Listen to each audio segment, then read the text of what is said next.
내 종 모세가 죽었으니 이제 너는 이 모든 백성과 더불어 일어나 이 요단을 건너 내가 그들 곧 이스라엘 자손에게 주는 땅으로 가라. 내가 모세에게 말한 바와 같이 너희 발바닥으로 밟는 곳은 모두 내가 너희에게 주었노니 곧 광야와 이 레바논에서부터 큰 강 곧 유브라덴까지 헷 족속의 온 땅과 또 해지는 쪽 대해까지 너희의 영토가 되리라. 내 평생에 너를 능히 대할 자가 없으리니 내가 모세와 함께 있었던 것 같이 너와 함께 있을 것임이니라. 내가 너를 떠나지 아니하며 버리지 아니하리니 강하고 담대하라. 너는 내가 그들의 조상에게 맹세하여 그들에게 주리라 한 땅을 이 백성에게 차지하게 하리라. 오직 강하고 극히 담대하여 나의 종 모세가 내게 명령한 그 율법을 다 지켜 행하고 우로나 자로나 치우치지 말라. 그리하면 어디로 가든지 형통하리니 이 율법책을 내 입에서 떠나지 말게 하며 주야로 그것을 묵상하여 그 안에 기록된 대로 다 지켜 행하라. 그리하면 내 길이 평탄하게 될 것이며 내가 형통하리라. 아멘. 우리가 읽은 이 말씀을 가지고 삶의 의미 또는 삶의 목적이라고 하는 제목으로 하나님의 말씀을 증거하겠습니다. 우리 인생은 두 번 살아갈 수 있는 것도 아니고 딱 한 번뿐인 인생인 것을 우리가 잘 알고 있습니다. 그런데 이 한 번뿐인 인생을 왜 사세요? 무엇을 위해 사세요? 그렇게 물으면 그냥요 하면서 머리를 긁적인다고 한다면 그거 얼마나 안타까운 여러분 사람이겠습니까? 우리 주님께서 한 달란트 받은 사람이 그냥 한 달란트를 갖고 왔을 때 그 사람에게 뭐라고 하죠? 악하고 게으른 종아. 악하고 게으른 종아. 우리가 악하고 게으른 종이 되지 않기 위해서는 우리가 무엇을 위해 살아가야 되는지, 우리의 삶의 의미를 어디다가 두고 살아가야 되는지 우리가 분명히 알아야 되겠기에 이 말씀을 준비했습니다. 이스라엘 백성들이 하나님께서 출애굽을 하나님께서 시켜주셔서 출애굽을 해서 가나안 땅을 향하여서 출발했는데 가나안 땅으로 곧바로 간 것이 아니라 광야에서 무려 40년 동안이나 그렇게 방랑을 해야만 했습니다. 원래부터 그렇게 된 것은 아니었는데 원래 광야에서 40년 동안 살기 위해서 출애굽을 한 것은 아니었는데 그렇게 되어진 것은 가데스 바네아에서의 사건 때문에 그렇습니다. 가데스 바네아라고 하는 곳에서 이스라엘의 12지파 가운데 대표 한 사람씩을 선정을 해가지고 가나안 땅을 40일 동안 정탐을 하게 하지 않습니까? 그래서 이 정탐꾼들이 40일 동안 정탐을 하고 돌아와서 빨리 자기들한테 보고해 주기를 기다리는 마음으로, 설레는 마음으로 손꼽아 이스라엘 백성들은 기다렸어요. 40일이라고 하는 긴 시간이 지나고 정탐꾼들이 돌아와서 보고를 하는데 이 보고를 들은 이스라엘 백성들이 그만 낙심하고 말죠. 정탐꾼들의 보고가 어떠했습니까? 우리가 가서 보니까 정말로 가나안 땅은 기름지고 좋은 땅이었습니다. 우리가 그 땅에서 가져온 저 포도송이를 보십시오. 얼마나 이 포도송이가 한 송이가 큽니까? 그런데 안타깝게도 그 땅에는 크고 견고하고 높은 성이 참 많이 있었습니다. 우리들이 그 견고한 성을 점령한다고 하는 것은 그것은 불가능한 일입니다. 더더군다나 그 땅에는 아주 기골이 장대한 사람들이 참 많이 있었습니다. 그들 앞에서 우리는 마티 메뚜기와 같았습니다. 이대로 저 가나안 땅에 들어갔다고 하는 우리는 다 멸망하고 말 것입니다.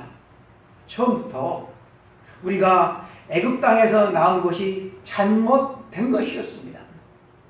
차라리 노예로 살더라도 애굽 땅에서 나오지 말았어야 했습니다. 이렇게 보고를 할 때 온 이스라엘 백성들의 마음은 그냥 녹아져 내리고 말았어요.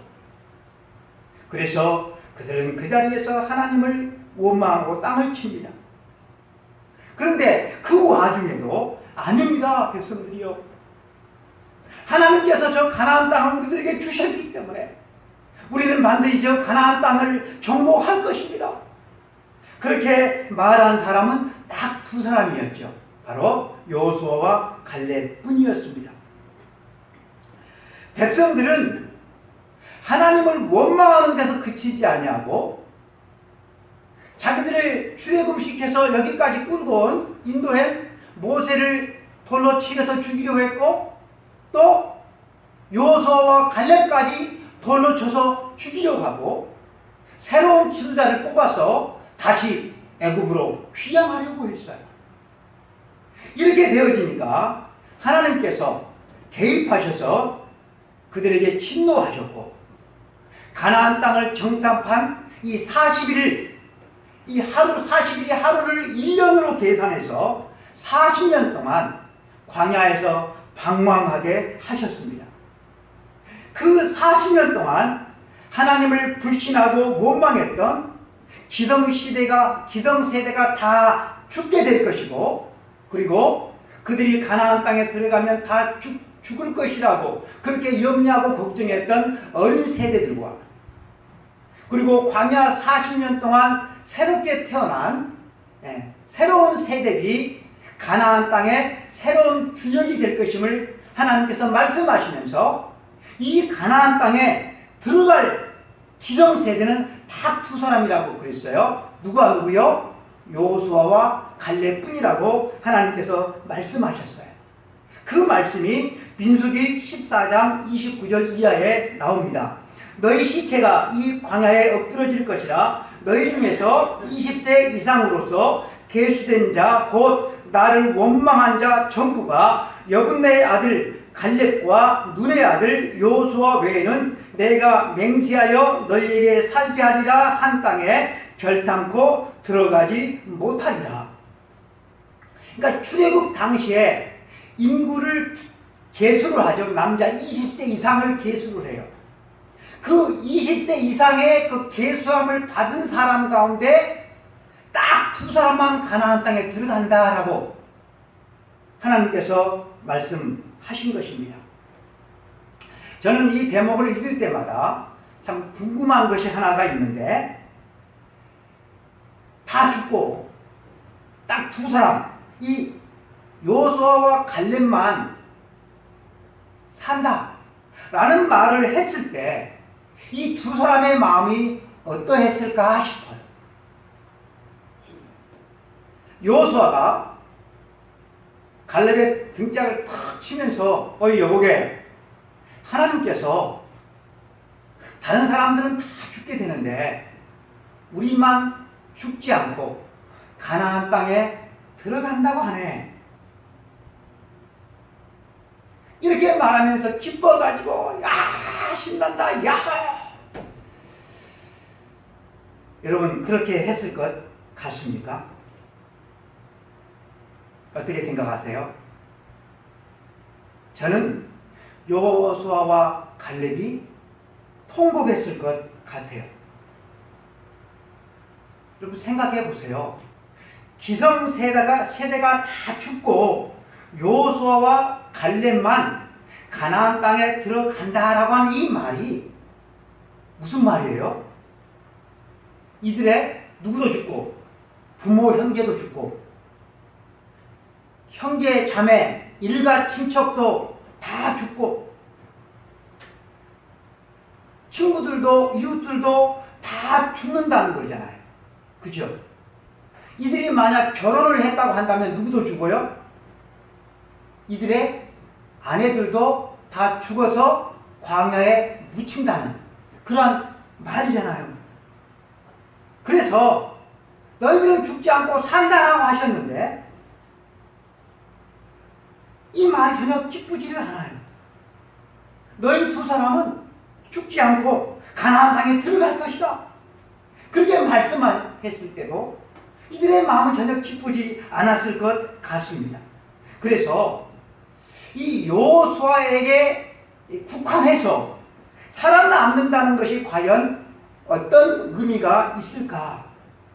남들보다 조금 더 살아서 이 땅에 남아있다라고 하는 것이 과연 어떤 의미가 있을까? 이런 질문을 해보게 되어지는 것입니다. 다른 사람들은 하나님께서 어제로 다 불러가시는데 나는 오늘 이 자리에 살게 하시는 이유가 과연 무엇일까? 이런 어떤 질문들을 우리가 살면서 해봐야 되는데 우리가 평상시에는 이런 질문을 우리가 별로 그렇게 해보지는 않을 거예요. 그러나 최소한 우리가 가까운 어떤 가족이나 이웃이나 친척이나 이렇게 가까이에 있는 사람이 세상을 떠나면 우리가 그 순간만큼이라도 도대체 산다는 것이, 살아있다라고 하는 것이 어떤 의미가 있는가 우리는 깊이 있게 그 순간만큼은 생각을 해봐야 할 것입니다. 우리가 그렇게 우리의 삶의 이유를 우리가 찾지 못한다고 한다면 앞으로 우리가 긴 세월을 산다 할지라도 우리의 인생은 별로 의미가 없게 될 것입니다. 그냥 살아있는 거예요. 그래서 저는 이 여호수아의 삶을 통하여서 삶의 의미, 삶의 목적을 생각해 보려고 합니다. 하나님께서 다른 사람은 다 데려가시는데 이 여호수아를 왜 살아남게 하실까요? 가장 중요한 이유는 사명 때문이라고 말을 할 수가 있습니다. 사명 때문이다. 여러분 우리가 이런 설교를 참 많이 들어요. 사명.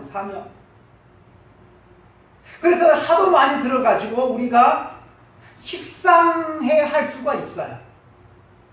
그러나 식상해 하면서도 우리가 계속해서 이런 말을 듣게 되어지는 것은 그것이 진리이기 때문이죠.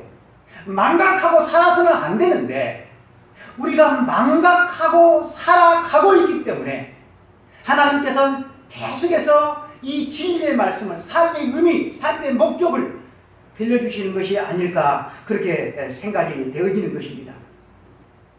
모세가 세상을 떠나고 나니까 온 이스라엘 백성들은 혼돈에 큰 충격에 빠지고 말았습니다. 보통 사람이 죽을 때는 노새에서 죽든지 병들어서 죽든지 둘 중에 하나이잖아. 그렇죠? 사고가 나서 죽든지. 근데 모세는 노쇠한 것도 아니고 병든 것도 아니고 사고가 난 것도 아니고 성경에 보면 모세의 기력이 쇠하지 아니했는데 정정했는데 하나님께서 이 모세를 데려가셨다라고 그렇게 말씀을 하고 있습니다. 모세가 이스라엘 백성들 앞에서 하나님의 거룩함을 드러내지 않았기 때문에 하나님께서 너는 가나안 땅에 들어가지 못한다라고 말씀을 하셨어요. 그리고 이제 이스라엘 백성들이 광야 40년 이 생활을 마치고 가나안 땅에 들어갈 즈음에 하나님께서 말씀하신 대로 이 모세를 데려가셨습니다. 그런데 모세 없는 이스라엘 백성은 상상할 수도 없는 것이었습니다. 출애굽을 한 것도 누구 인도하에? 모세 인도하에. 홍해를 건넌 것도 광야 40년 동안 생활한 것도 모세 인도하에서 지금까지 여기까지 왔습니다. 저는 우리나라의 박정희 대통령을 갑자기 잃고 나서 온 국민이 오열했던 그런 생생한 기억을 가지고 있어요. 아마 다들 저 연배에는 가지고 있을 거예요. 당시 이 박정희 정권은 민주투사를 억압하고 잡아가두고 고문하고 그런 독재자였지만 대부분의 국민들은 박정희 대통령이 없는 대한민국은 생각하지 않았던 그런 시대여서 갑작스럽게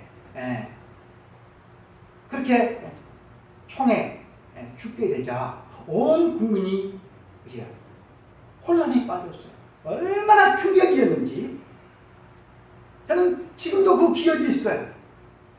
그런데 이스라엘 백성들이 모세가 죽고 나서 빠졌던 그 충격과 그 절망에 비하면 우리가 당시에 가졌던 것은 아무것도 아니에요. 우리는 나라라도 있지만 이스라엘 백성들은 나라도 없는 떠돌이잖아요. 광야에서 나라가 없어요. 그런데 자기들을 광야에서 이제는 가나안까지 인도해 줄 것이라고 철떡까지 믿었던 이 모세가 갑작스럽게 죽어버리니까 그 충격이 여러분 얼마나 컸겠습니까? 가장 큰 충격을 받았던 사람은 아마 여호수아였을 것 같아요. 모세는 하나님께서 이제는 자신을 부를 때가 가까워졌음을 알고 자기의 수종자인 이 여호수아를 이스라엘 백성들 앞에 세우고 이 여호수아가 나를 대신해서 너희들을 이스라엘 그 가나안 땅으로 너희들이 인도할 것이다 라고 그렇게 공포를 합니다. 그래도 이스라엘 백성들과 여호수아는 모세가 정죄했기 때문에 갑작스럽게 하나님께서 이 모세를 불러가실 줄 꿈에도 생각을 하지를 못했어요. 여호수아는 모세를 아버지같이 받들면서 수정 들었어요. 그런데 모세가 죽습니다. 모세가 죽기 전에 여호수아의 부모가 먼저 광야 생활을 하는데 죽죠. 그래서 이 여호수아는 모세를 자기의 친아버지처럼 모시고 섬겨왔는데 이제는 모세마저 죽어버립니다. 그래서 그 자리에 주저앉아서 낙심하고 있을 때 하나님께서 여호수아에게 여호수아야 모세가 떠난 그 빈 자리를 네가 채워라 라고 하는 것이었습니다. 모세가 떠난 빈자리를 네가 채워라. 이게 뭐죠? 이게 여러분 사명이라고 하는 것입니다. 내가 모세는 데려가면서 너를 데려가지 아니하고 너를 살려둔 이유는 바로 이 사명 때문이다 라고 하는 것입니다. 그 말씀이 본문 2절에 나와 있습니다. 2절 말씀 함께 우리가 읽어보겠습니다. 내 종 모세가 죽었으니 이제 너는 이 모든 백성과 더불어 일어나 이 요단 땅을 건너 내가 그들 곧 이스라엘 자손에게 주는 땅으로 가라. 여러분 이 말씀을 다시 한번 보세요. 내 종 모세가 죽었으니 내 종 모세가 죽었으니 이 말이 무슨 뜻입니까? 모세가 살아있으면 내가 너한테 이런 말 안 해. 모세가 죽었으니 내가 너한테 이 말을 하는 거야. 모세가 살아있으면 내가 너한테 이 말을 할 필요가 없다. 모세가 세상을 떠났기 때문에 살아남은 너에게 하는 말이야 라고 하는 말씀입니다. 그래서 이렇게 살아남은 자가 할 일이 뭐라고요? 떠난 자, 죽은 자가 하던 일을 대신하는 것이죠. 그 일이 뭐라고요? 모세가 하던 일, 이스라엘 백성들을 가나안 땅으로 인도해서 들어가라고 하는 이 사명이었습니다. 우리도 마찬가지입니다. 하나님께서 왜 우리를 이 땅에서 살게 하시는 걸까요? 그게 사명이죠, 사명. 근데 그 사명이 열심히 일해서 좋은 직장 가지고 공부하고 그래서 그저 이렇게 돈 모아가지고 좋은 집, 남부럽지 않는 그런 삶을 살아가기 위해서가 아니라 사명이 있다라고 하는 것입니다. 사도 바울에게 있어서 살아있다라고 하는 것이 의미가 무엇이었을까요? 사도 바울의 소원이 있다고 한다면 여러분 그 소원은 무엇이었을까요? 사도 바울의 소원은 하루라도 빨리 이 세상을 떠나서 주님께로 가는 것이었습니다. 로마 제국에서 복음을 증거한다고 얼마나 많은 시련과 고난을 겪었는지 모릅니다.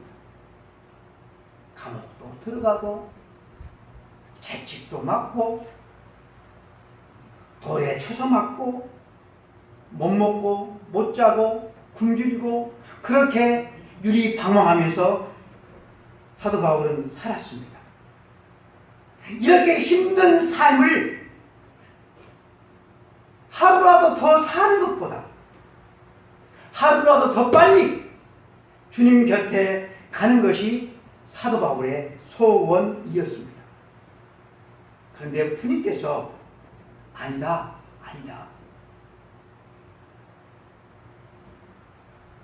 너는 조금 더 견디면서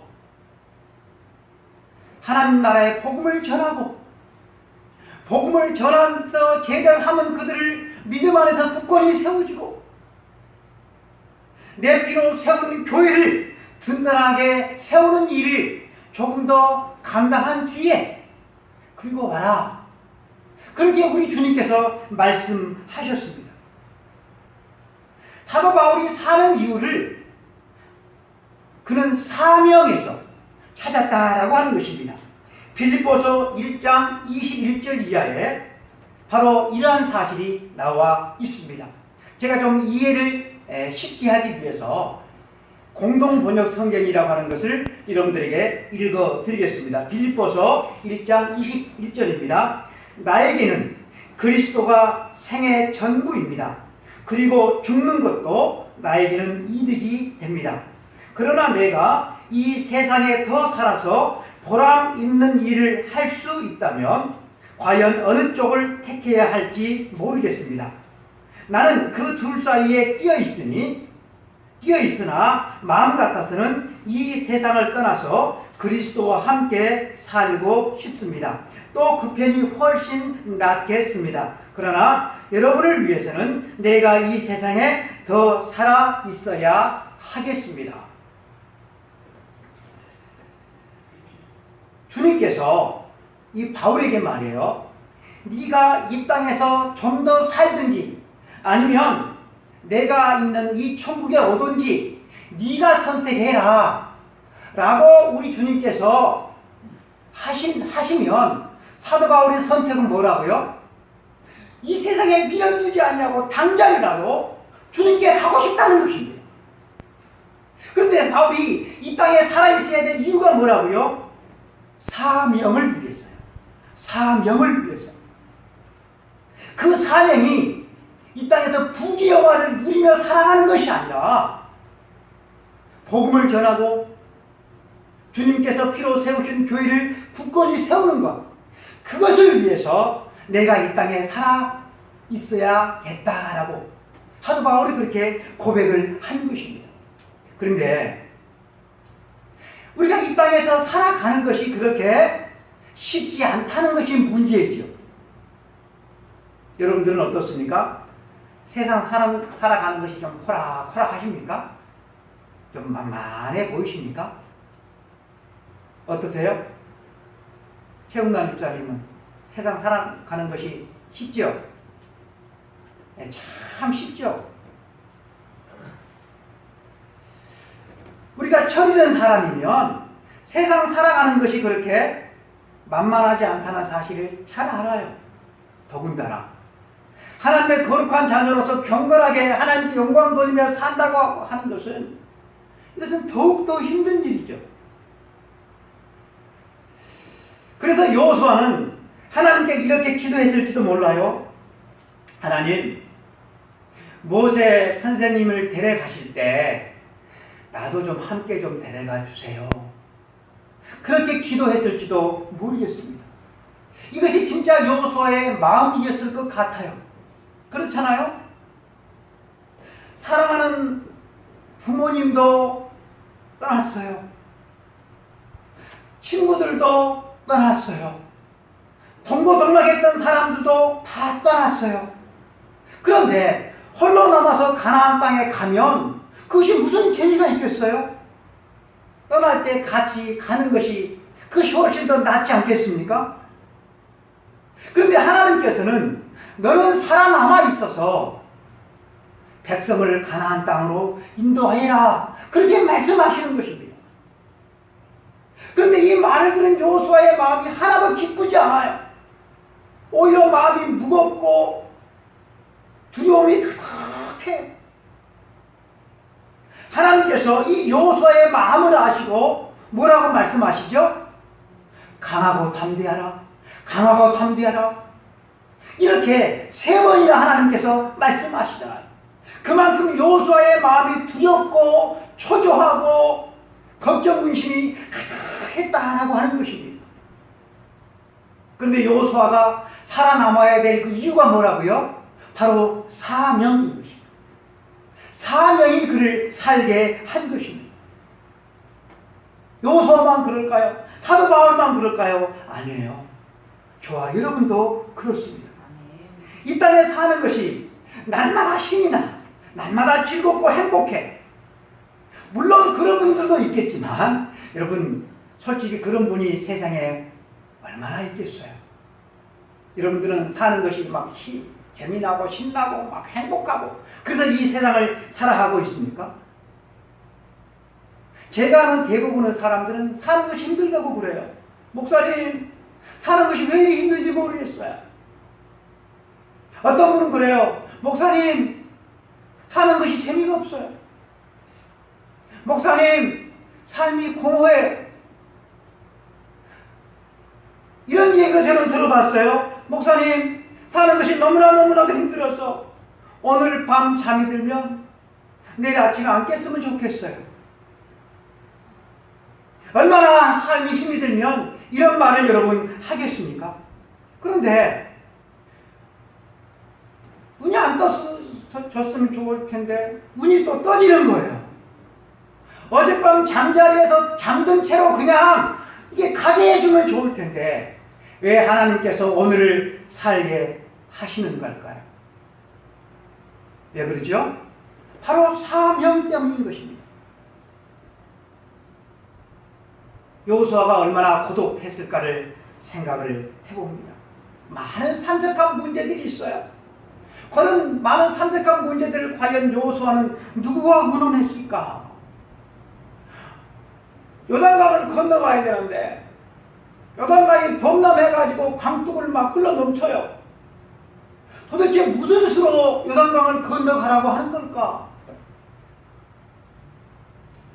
여리고성은 크고 견고한데 도대체 이 여리고성을 어떻게 정복하라는 걸까? 아이성 전투에서 패배해가지고 이스라엘 백성들이 그냥 물처럼 다 녹아들게 내려져 버렸는데 큰 슬픔에 빠졌는데 도대체 이 어려움을 어떻게 헤쳐나갔을까? 도대체 여호수아는 누구랑 의논했을까? 어른들이 다 돌아가셔버렸는데 나이 어린 열매들하고 의논했을까요? 아니면 갈렙과 의논했을까요? 도대체 여호수아는 이 산적한 문제들을 어떻게 헤쳐나갔을까? 사랑하는 성도 여러분, 고단한 인생을 살아갈 때 이렇게 힘들고 어렵고 또 눈물 날 일이 여러분 한두 가지이겠습니까? 이런 인생길에서 찾아가서 엎드려 내 속에 있는 마음을 토해낼 수 있는 그분은 누구밖에 없어요? 네, 하나님 한 분밖에 없습니다. 오늘 본문 5절과 6절을 함께 읽어보겠습니다. 내 평생에 너를 능히 대적할 자가 없으리니 내가 모세와 함께 있었던 것 같이 너와 함께 있을 것이니라. 내가 너를 떠나지 아니하며 버리지 아니하리니 강하고 담대하라. 너는 내가 그들의 조상에게 맹세하여 그들에게 주리라 한 땅을 이 백성에게 차지하게 하리라. 아멘. 다 너를 떠나도 누구는 나는 너를 떠나지 않겠다라고 하는 것이죠. 그래서 힘들고 어려운 일이 있을 때마다 날 찾아와라, 날 찾아와라. 이것이 주님의 약속, 하나님의 약속이었어요. 그래서 이 약속을 믿고 여호수아가 힘들고 어려울 때마다 주님을 찾아가지요. 그러니까 하나님께서 권능의 손을 붙들어서 여호수아를 붙잡아 주시죠. 그래서 어떻게 하십니까? 요단강도 마른 땅처럼 건너가게 하시고, 아멘. 견고한 여리성도 어때요? 무너뜨리게 하시고, 아멘. 크고 작은 산적한 문제들이 참 많았지만 가나안 땅을 정복해서 이스라엘 백성들에게 다 분배를 해주지 않습니까? 우리도 똑같다고 생각을 합니다. 힘들고 어려울 때마다 여러분 우리가 엎드려 부르짖을 대상은 누구밖에 없어요? 하나님 한 분밖에 없어요. 우리에게 여러분 하나님이 계시다라고 하는 것이 이것이 얼마나 큰 힘입니까? 여호와의 이름을 부르는 사람은 여러분 그래서 복이 있는 것입니다. 이제 저는 오늘 예수님 이야기를 함으로 말씀을 마칠까 합니다. 모든 삶의 표본이 바로 우리 주님이시기 때문에 그렇습니다. 여러분 우리가 믿는 우리 주님은 아무런 문제가 없는 천국에만 계신 것이 아니라 문제가 많은 이 땅에 우리 사람의 몸을 입고 여러분 오셨어요. 그런데 우리 주님께서 사람으로서 이 땅에 그렇게 오래 살지는 않으셨죠. 예. 우리 애들 빼놓고는 다 예수님보다 배 이상씩은 살고 있는 것 같아요. 어르신들 생각할 때. 참 우리 좀 오래 살고 있는 것이죠. 그래서 천국에 가면 참 여쭤보고 싶은 것이 있어요. 예수님 한 100년 사시지 왜 이렇게 빨리 죽으셨어요? 참 저는 이것이 묻고 싶어요. 이렇게 제가 이렇게 물었을 때 우리 주님께서는 배시시 웃으면서 대답 대신에 이런 질문을 하실 것 같아요. 대답 대신에 질문을 하실 것 같아요. 야, 너는 거기서 사는 것이 행복하고 즐겁디? 너는 세상에서 사는 것이 참 신나디? 난 말이야 세상 사는 동안 참 힘들었답니다. 그래서 아버지께서 나를 빨리 불러서 십자가를 지게 하셨을 때 참 감사했단다. 야, 너 내가 부를 때 싫디? 이렇게 물으실 것 같아요. 여러분 예수님께서 왜 이 땅에 오셨습니까? 많은 사람들처럼 시낭락거리고 이 땅에서 좀 폼나게 살기 위해서 예수님께서 이 세상에 오신 것이 아니라 예수님이 세상에 오신 이유 그리고 예수님께서 이 세상을 사신 이유는 우리를 죄에서 구원하시기 위함인 줄로 믿습니다. 그래서 예수님의 모든 말씀과 행위를 통하여서 하나님의 뜻과 하나님의 사랑을 알려주시고 하나님의 나라가 어떤 것인지를 알려주시고 그리고 최종적으로 우리의 죄를 대신해서 십자가에서 죽으셨습니다. 주님께서 이 땅에 오시고 사신 것 그것이 바로 사명 때문이었다라고 하는 것입니다. 그렇다고 한다면 우리의 창조주가 또한 우리의 구원주가 이렇게 사셨다고 한다면 저와 여러분도 사명 때문에 살아야 하는 것이 맞는 일일 것입니다. 그 사명이 무엇입니까? 우리의 삶을 통하여서 하나님을 증거하고 우리 입술을 통하여 하나님을 증거하고 하나님의 나라를 향하여 가는 나그네의 힘을 우리가 우리의 삶을 통하여서 보여주는 것 그것이 우리가 이 세상에 살아가는 이유가 될 것입니다. 여러분, 예수님의 짧은 이 33년 공생의 기간 동안 가장 찬란했던 순간은 과연 언제였을까요? 예수님께서 공생애를 시작하시면서 40일 금식 기도를 했을 때일까요? 아니면 세례 요한에게 세례를 받고 올라올 때 이는 내 사랑하는 아들이다 라는 말을 들었을 때일까요? 아니면 예수님의 12제자를 불렀을 때일까요?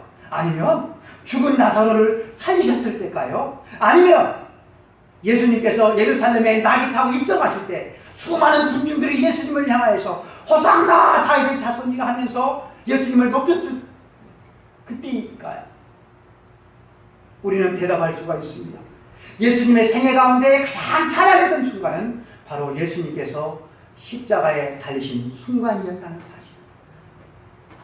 다 이뤘다 하시며 숨을 멈추시던 바로 그 순간이 예수님의 생애에서 가장 찬란했던 순간이셨습니다. 예수님은 바로 이 순간을 위해서 33년이라고 하는 시간을 살아오신 것입니다. 주님의 33년의 삶은 바로 죽기 위해서, 이 순간을 위해서 여러분 살아오신 것입니다. 여러분, 그렇다고 해서 우리 주님이 십자가에서 죽으심으로 말미암아 모든 삶이 절망으로 끝나버리고 말았습니까? 아니죠. 우리 주님께서는 3일 만에 부활하셨고 영원한 하나님 나라 우편에 오르신 줄로 믿습니다. 그리고 이 주님을 믿고 따르는 주님의 제자들도 이 땅에서 부차히 더 살기 위해서 믿음을 버리지 아니하고 믿음을 지키고 그들은 순교했음을 우리가 잘 알고 있습니다. 그들은 분명 죽었으나 주님처럼 하나님의 나라에서 주님과 영생 복락을 누리고 계심을 믿습니다. 여러분, 사명의 다른 말이 뭔지 아세요?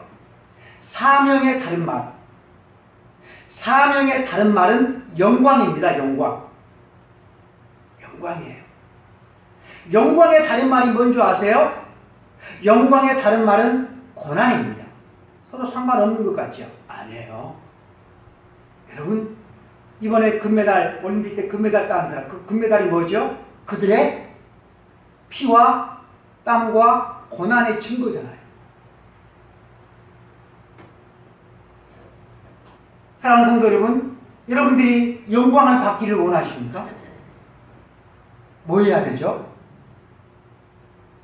뭐 해야 되죠? 이 땅에서 우리가 금메달 따기 위해서 남들보다 피땀을 더 흘리잖아요. 영원한 영광, 썩어질 영광을 위해서도 그러는데 영원한 영광을 위해서 여러분 우리가 어떻게 살아가야 하겠습니까?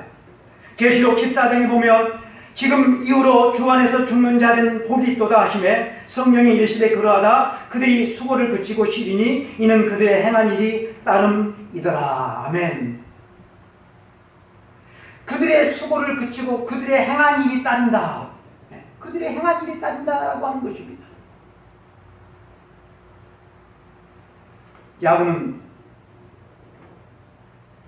9회 말 투아웃 되어도 끝난 것이 아니라는 말이 있습니다. 9회 말 투아웃인데 점수가 10점 차이가 났어요. 그래도 야구라고 하는 이 게임은 역전될 수가 있대요. 그래도 이 야구라고 하는 게임은 끝날 때까지 가봐야 된대요. 끝날 때까지. 이기고 있다고, 큰 점수차로 이기고 있다고 자만하다가는 역전패 당한대요. 지고 있다고 또 어때요? 의기소침하고 아유 졌다 그렇게 할 게 없대요. 얼마든지 역전을 할 수가 있다라고 하는 것입니다. 야구만 그런 것이 아니죠. 우리 그리스도인의 삶은 더 드라마틱합니다. 참 우리 그리스도인의 삶은 드라마틱해요. 거지 나사로하고 부자 얘기 알잖아요. 누가 승리했습니까? 여러분, 우리 그리스도인들의 것은 살아있을 때가 아니라 죽음 이후에 판결나는 줄로 믿습니다. 계시록 22장 12절에 보라 내가 속히 오리니 내가 줄 상이 내게 있어 각 사람에게 그가 행한 대로 갚아주리라. 아멘. 그가 행한 대로 갚아주리라. 언제 갚아주죠? 지금입니까? 지금? 언제 갚아준다고 그랬어요?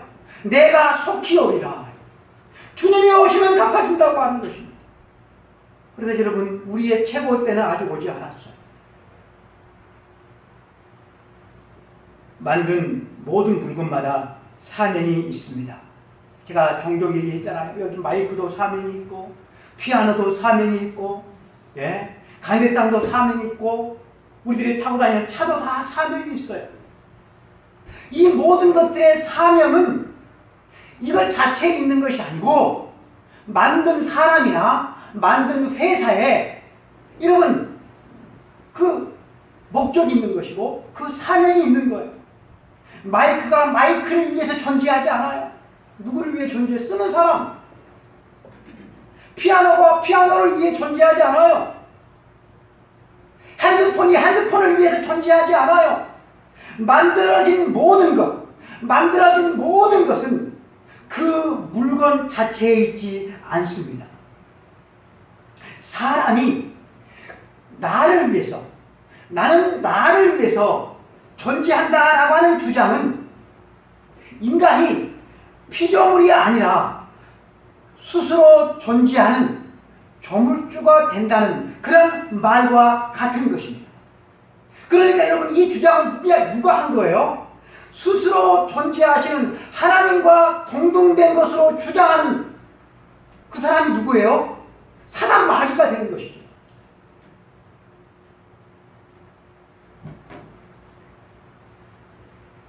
만들어진 모든 피조물은 그 자체를 위해 존재하지 않아요. 누구를 위해 존재한다고요? 만든 사람을 위해서 존재하는 거예요. 그것을 구입한 사람을 위해서 존재하는 거예요. 그래서 예수님께서도 이 땅에 오셨어요. 왜 오셨어요? 하나님께서 예수님에게 사명을 주셨습니까? 그런데 예수님도 그 사명을 따라서 사셨고 사명을 따라서 죽으셨어요. 우리가 사탄의 미혹에 빠져가지고 사탄이 주장을 따라서 살아간다고, 나는 나 자신을 위해서, 나는 존귀한 존재니까 나를 위해서 산다고 한다면 예수님의 제자가 아니라 사단의 제자가 되는 것입니다. 사명을 다한 물건은 다 폐기 처분됩니다.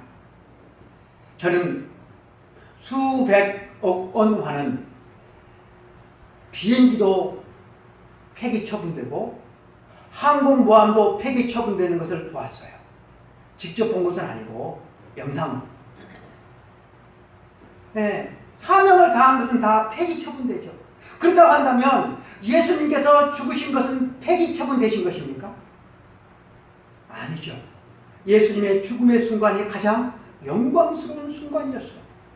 그리고 예수님을 따르는 모든 사람들도 그 죽음의 순간이야말로 가장 영광스러운 순간이 되어지는 것입니다. 예수님을 따른다라고 하는 것은 사명을 따라 살아가는 것입니다. 근데 내 사명이 도대체 뭘까요? 보통 우리는 내 사명이 도대체 뭔지 잘 몰라요. 그런데 내 사명이 구체적으로 무엇인지는 모르지만 사명 아닌 것은 알아요. 내 사명이 아닌 것이 뭐죠? 세상에서 돈 많이 벌어가지고 폼나게 살아가는 것, 가오잡고 살아가는 것, 건강관리 잘해가지고 내가 건강하게 오래 살아가는 것, 이것은 사명 아니에요. 최소한 우리가 하나님께서 우리에게 주신 사명, 말씀에 기록된 거로 말씀을 전하는 것, 복음을 전하는 것이 사명이고, 쉬지 말고 기도하고 감사하며 살아가는 것이 사명이고, 예, 하나님을 사랑하고 이웃을 사랑하며 살아가는 것이 사명이고, 저와 여러분이 부디 이렇게 사명을 따라서 살다가 주님께서 우리를 부르시면 이 세상의 사도 바울처럼 미련두지 아니하고 기쁨으로 하나님의 보좌 앞에 나아갈 수 있는 믿음의 모든 성도들 다 될 수 있기를 축복합니다. 기도하겠습니다. 하나님 아버지, 감사합니다. 오늘도 주의 거룩한 백성들 주님 전에 불러 모아 주시고 주님 전에 나와서 말씀 듣게 해주시니 감사합니다. 한 주간 동안 저희들 세상 사느라고 참 힘들었고, 또 하나님 아버지 이번 주도 하나님 아버지 만만치 않는 힘든 삶을 하나님 가정을 위해서, 또 아버지 하나님 하나님의 나라를 위해서 아버지 살아갈 텐데, 하나님 그냥 살아가는 인생 한 사람도 없게 하여 주시기를 간절히 소망합니다. 우리 주님처럼 사명을 따라서 살게 도와주시고, 사도 바울처럼 사명을 따라 살게 도와주시고, 요수아처럼 하나님 사명을 따라 살아갈 수 있도록 하나님 도와 주옵소서. 이 사명을 위해서 아버지 하나님 건강이 필요하고, 지혜와 명철이 필요하고, 하나님 아버지 물질이 필요합니다.